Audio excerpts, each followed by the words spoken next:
Au 17e siècle, les attaques iroquoises en Nouvelle-France sont fréquentes. Lorsque le roi concentre son pouvoir par le biais du gouvernement royal, le régiment de Carignan-Salière vient sécuriser la colonie. Nous nous sommes rendus au château Ramsay, au fort Chambly et aux fêtes de la Nouvelle-France pour en savoir davantage sur le sujet.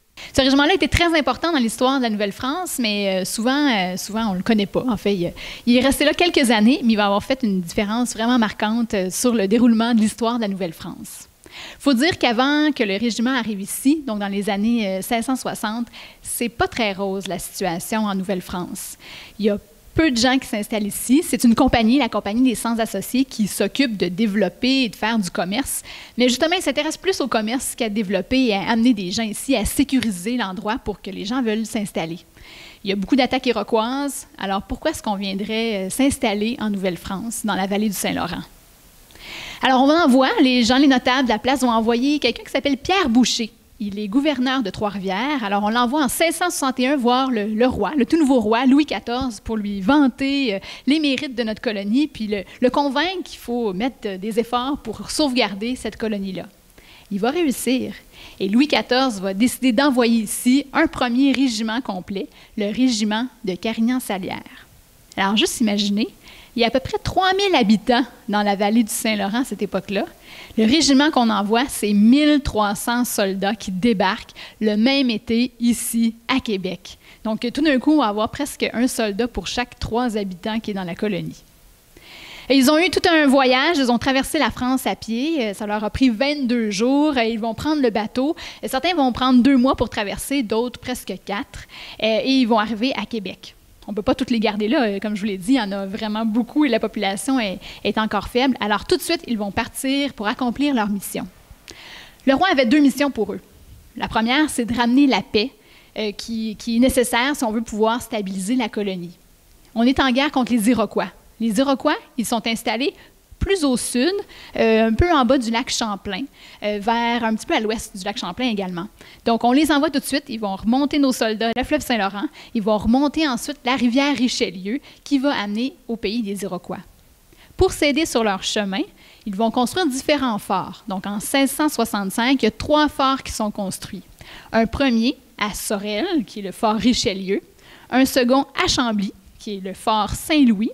Et un 3e qui est situé entre Chambly et Saint-Jean-sur-Richelieu, qui s'appelle le fort Sainte-Thérèse. Le fort en pierre que vous pouvez encore venir visiter aujourd'hui, c'est un fort qui lui aussi a été construit par les soldats français. On parle par contre des soldats des compagnies franches de la marine qui sont venus remplacer le régiment Carignan-Salière. Et le fort en pierre date de la période après la Grande Paix de Montréal en 1701.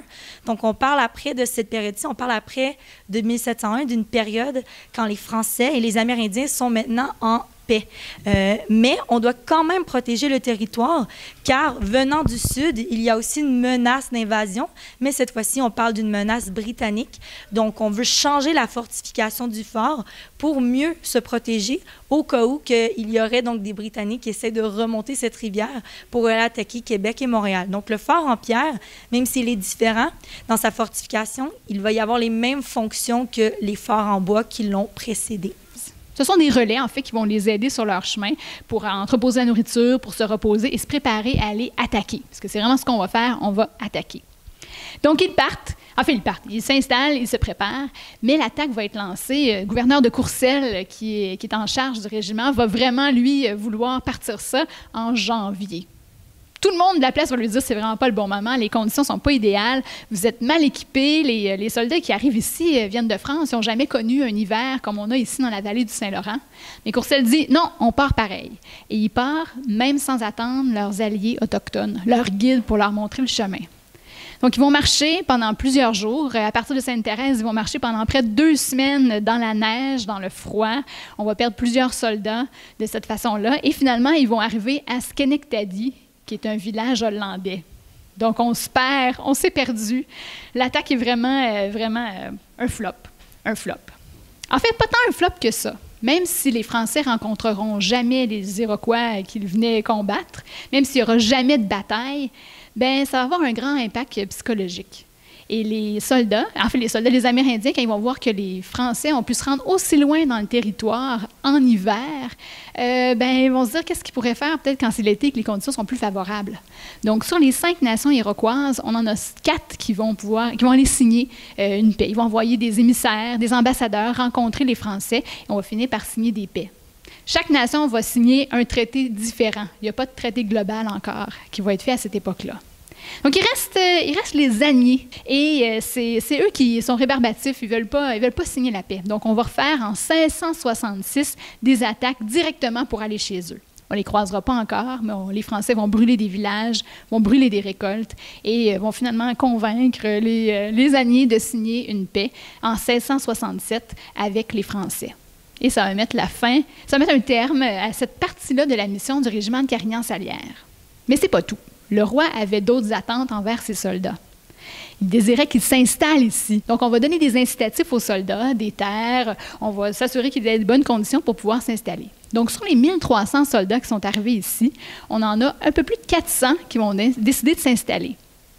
Sur ces 400-là, il y en a 285 qui vont se marier et avoir une descendance. Aujourd'hui, on estime que de ces 285 soldats-là, il y a presque 1 million de personnes qui se retrouvent dans notre population. Capitaine Lenoir, régiment Carignan-Salière et fier descendant d'un soldat du Carignan. Alors, c'était au 17e siècle. Et en ce qui concerne les armes, il y a environ 30% du régiment qui possédait des armes, comme on a présentement, des reproductions de fusils à pierre à silex, qu'on appelle. L'autre 70% possédait qu'est-ce qu'on appelle un fusil à mèche, qui était beaucoup plus laborieux et moins rapide pour le tir. Premièrement, on met qu'est-ce qu'on appelle le chien à son repos, cette partie-là, qui est à l'intérieur, il y a une pierre qui est une pierre à silex et c'est elle qui a pour but de faire l'amorçage du tir tantôt. Ici, ce mécanisme-là, ici, qu'on appelle la batterie, qui va venir frapper tantôt, qui va venir se positionner là, et la pierre va venir frapper sur la batterie pour faire l'étincelle. Ici, on va avoir il y a un petit réservoir, ça va être pour la poudre d'amorce, et à l'intérieur, il y a une petite ouverture qu'on appelle la lumière. Alors évidemment, aussitôt que l'étincelle va se faire sur la pierre, elle va venir communiquer avec la poudre ici, qui va se transmettre à l'intérieur du réservoir de poudre à l'intérieur, avec la balle évidemment, quand on tire à la balle. On met le restant de la poudre à l'intérieur du canon.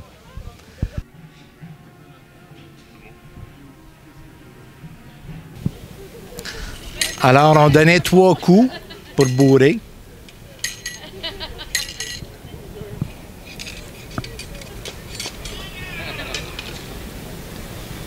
Allez à la maison!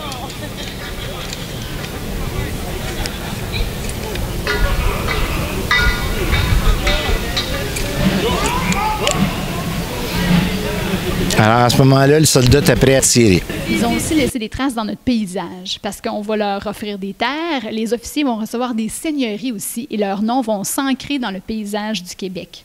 Donc, la Commission de toponymie du Québec estime qu'il y a près de 300 noms de lieux, donc des noms de rues, des noms de rivières, des noms de toutes sortes de choses qui se retrouvent dans notre environnement qui sont liées directement à l'histoire du régiment de Carignan-Salière.